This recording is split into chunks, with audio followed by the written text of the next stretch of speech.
तो दोस्तों नमस्ते। मेरे YouTube चैनल हमारी रसोई में आपका स्वागत है। और आज बना रही हूँ मैं सर्दियों में खाए जाने वाले लड्डू।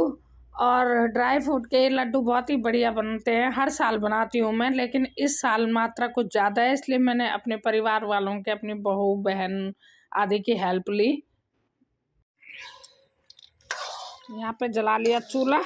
ये भून रही हूँ मैं बादाम पहले, और कुछ मैंने यहाँ पे भून के रख दिए। पहली बार अलग अलग करके भूनना पड़ रहा है क्योंकि एक साथ आ नहीं रही है। ये है 2.5 किलो है ये। यहाँ पे भून रही हूँ मैं नारियल।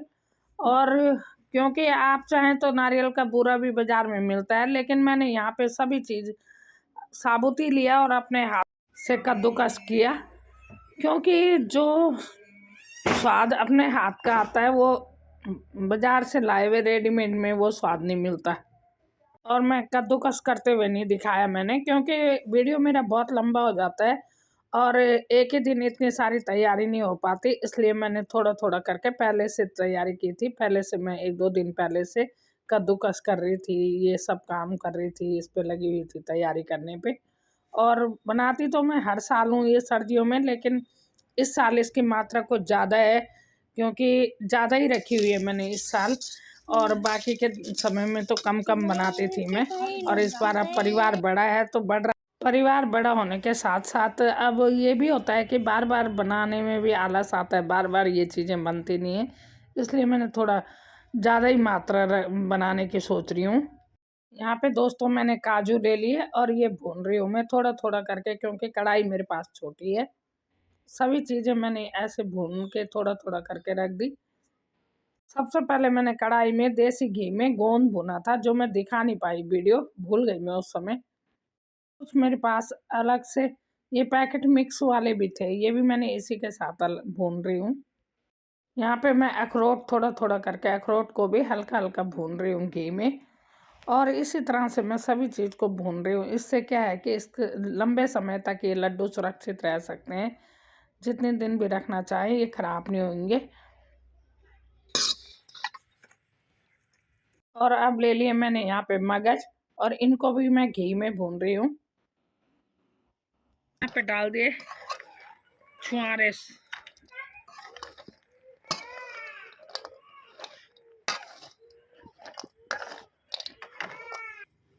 और अखरोट, और ये क्या है? ये क्या है? ये पीछे कौन सा?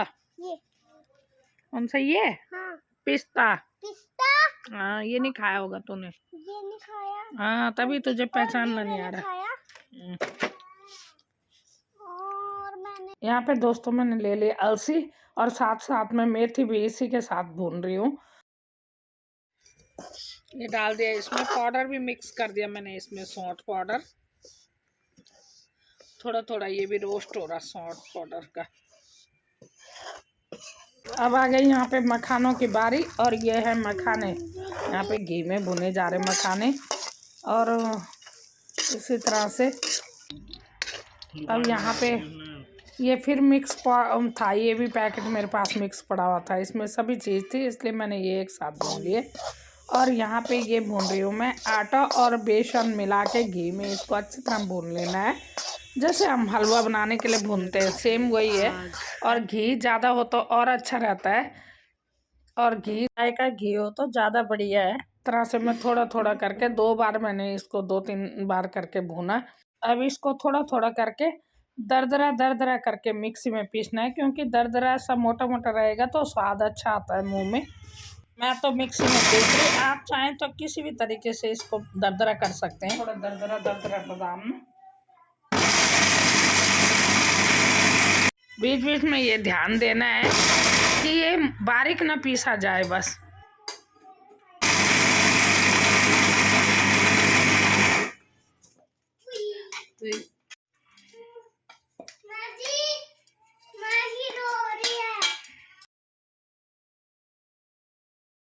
यहाँ पे भून लिए मैंने तिल, और तिल को बताने की आवश्यकता नहीं है कि तिल कितना गुणकारी होता है हमारे शरीर के लिए, और ये हड्डियों के लिए भी बहुत अच्छा होता है। अगर मैं इसके गुण बताऊंगी प्रत्येक के तो वीडियो बड़ा लंबा हो जाए। ये भून लिया है मैंने बेसन और आटे को मिक्स करके।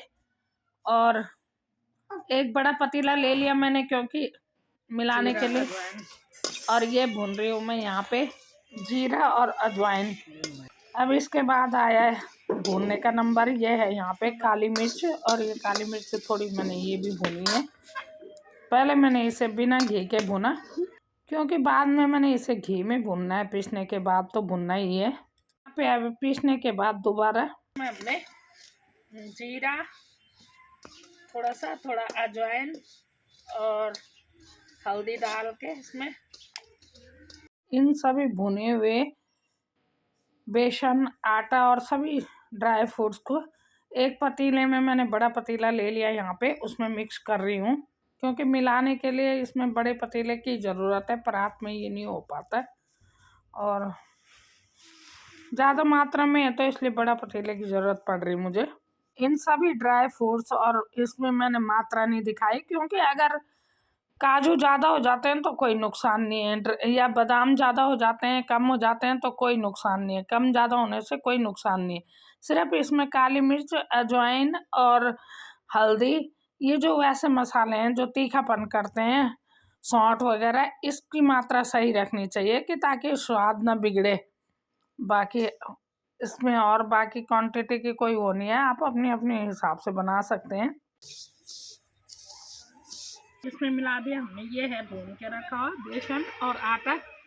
और ये हमने इसमें डाल दी इलायची। ये इलायची हमने मोटी मोटी क्योंकि हमने पाउडर नहीं लिया इसलिए। और ये है तिल, हमने यहाँ पे रोस्ट कर ली।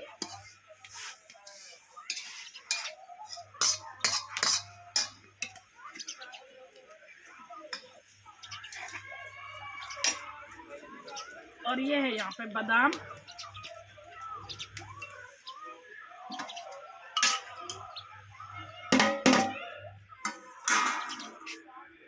ये भी इसमें बादाम ही है।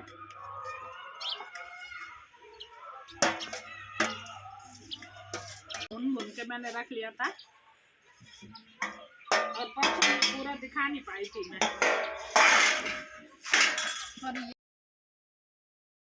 ये है इसमें काजू और इसके साथ साथ गोंद भी इसके साथ साथ मिला दिया था मैंने। बहुत क्वांटिटी ज़्यादा है, क्यों तभी तो दिक्कत हो रही मुझे। और ये है इसमें काजू, वो सारे, सॉरी, ये सारे। और ये क्या है इसमें शिवानी, ये है अखरोट। और ये छुआरे का पेस्ट बनाने की कोशिश कर रहे थे लेकिन मिक्सी तब तक जवाब दे गई।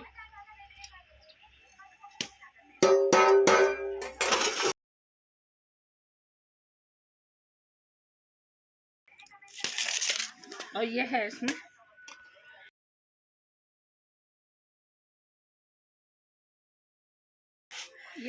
मगज।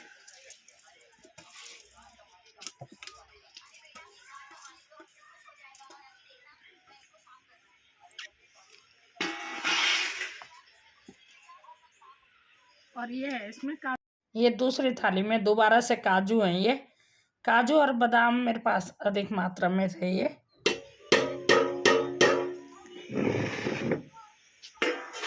और ये है इसमें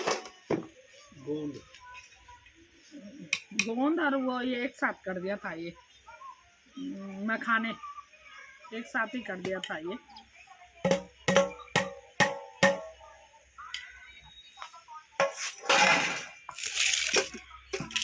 और ये है दोस्तों इसमें तो ये है, ये मिक्स था एक पैकेट, तो ये भी मैंने इसी में कर दिया कि जब बना ही रहे तो ज़्यादा क्यों, इसमें काजू बादाम सब थे, ये भी मैंने इसी में ग्राइंड किया मोटा मोटा। और ये है किशमिश, सेट हो गया क्योंकि कल कर दिया था ना ये रात भर, आजकल ठंडा है तो सेट हो गया ये। और अगर आज ही करती तो इतना सब एक ही दिन नहीं हो पाता मेरे से, इसलिए मैंने कुछ तैयारी पहले कल कर दी थी। और ये है जो ये सब भून रखा था, ये है इसमें नारियल है। और ये नारियल वगैरह जो भी है ये सब मैंने भून के यूज किया क्योंकि इससे ज़्यादा दिनों तक रख लें तो इस खराब नहीं होता। तो कमरकश मिक्सी में ग्राइंड कर लिया था ये सब, रख दे थोड़ा खाली थोड़ी साफ। सारी चीज़ों को यहाँ पे मैंने सारे ड्राई फ्रूट्स को रोस्ट करने के बाद और दरदरा पीसने के बाद ये सारी चीज़ों को मैं यहाँ पे बहुत अच्छे ढंग से मिला रही हूँ, क्योंकि ये मिलाना बहुत ज़रूरी है, ढंग से मिलना बहुत ज़रूरी है इसका। यहाँ बाकी के ड्राई फ्रूट्स तो आसानी से मिल गए थे, मिलाने में मुझे कोई दिक्कत नहीं हुई, लेकिन किशमिश थोड़ा सेट हो गया था और इसको थोड़ा सा मिलाने में मुझे दिक्कत हो रही है। और किशमिश भी ये मोटा वाला था, इसलिए इसको थोड़ा सा मैंने दरदरा पीस तो लिया था। सारे ड्राई फ्रूट्स को अच्छी तरह मिलाना है, क्योंकि कहीं पे कम या ज़्यादा मात्रा न रह जाए और बराबर मात्रा में ये मिल जाए। इस सारे मिश्रण को, सारे ड्राई फ्रूट्स को अच्छी तरह मिलाने के बाद अब इसमें गुड़ की चाशनी डाल देते हैं। और चाशनी के लिए गुड़ आप कम या ज़्यादा भी रख सकते हैं, जैसा आप पसंद करते हैं, ये आपके स्वाद अनुसार ही चलेगा। और अब बनने वाले हैं यहाँ पे लड्डू। अब यहाँ पे पहुँच चुकी है मेरी बहन, जो कि अचानक से ही आई है भी, और ये जॉली ग्रांट में रहती है। भाई आ रखे का ना, यहाँ बुला रखे जॉली ग्रांट। ये मेरी बहन भी आ गई। नंबर दे देना, कांटेक्ट करें। गुड़ की चाशनी इस मिक्सचर में डालने के बाद सारे ड्राई फ्रूट को तो मैंने पहले सूखा ही मिला दिया था, और उसके बाद इस मिक्सचर में चाशनी डालने के बाद भी मैंने इसको अच्छी तरह से मिलाया। और ये तुरंत जब तक गुनगुने रहते हैं तब तक बन जाए तो बहुत सुंदर लड्डू बनते हैं, जैसे कि आप देख ही रहे हैं। और अगर ये ठंडा हो जाए मिक्सचर तो फिर लड्डू टूटते हैं। और दोस्तों, ये थी मेरी आज की सर्दियों में खाए जाने वाले लड्डुओं की रेसिपी कि मैंने इस तरह से बनाए। और यकीन मानिए इन लड्डुओं को खा के सर्दी का बिल्कुल एहसास नहीं होगा। सर्दी भर आपकी इम्यूनिटी सही रहेगी, बड़ी रहेगी। और दोस्तों, अगर आपको मेरी ये रेसिपी पसंद आई हो तो लाइक करिएगा, कमेंट करिएगा, अपने दोस्तों में शेयर करिएगा। और हमारी रसोई में यहाँ तक बने रहने के लिए बहुत बहुत धन्यवाद।